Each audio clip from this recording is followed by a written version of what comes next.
Il existe pour moi trois types d'entrepreneurs. Tu vas te reconnaître, j'en suis certain.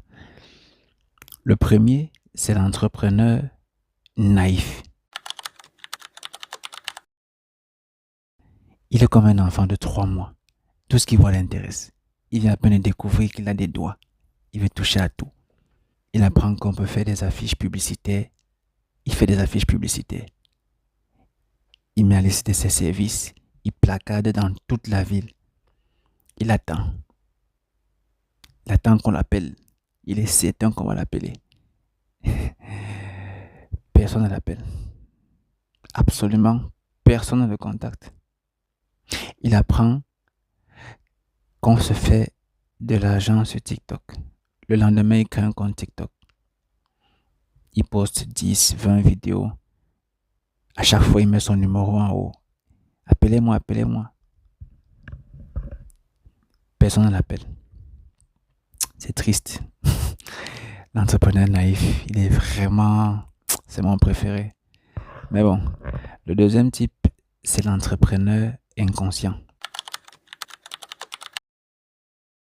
Lui, il est spécial. C'est celui-là qui il n'a pas commencé l'entrepreneuriat du jour au lendemain. Non. Il a d'abord été employé dans une structure. Il se rendait toujours disponible pour absolument tout et n'importe qui. C'est lui qu'on commissionne pour épuiser un sachet d'eau, c'est lui qu'on envoie au marché. Le boss lui fait faire absolument tout. Et il le fait. Il est inconscient. Il est inconscient, mais il a un bon plan derrière la tête. Son objectif, c'est de se faire aimer par tout le monde. Partout où il va, il salue tout le monde. Il est bienveillant.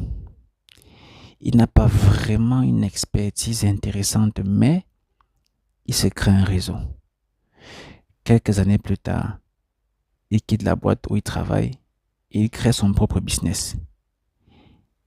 Grâce à son réseau, il connaît des gens.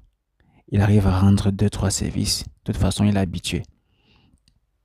Donc, il rend des services, mais il lui manque un truc.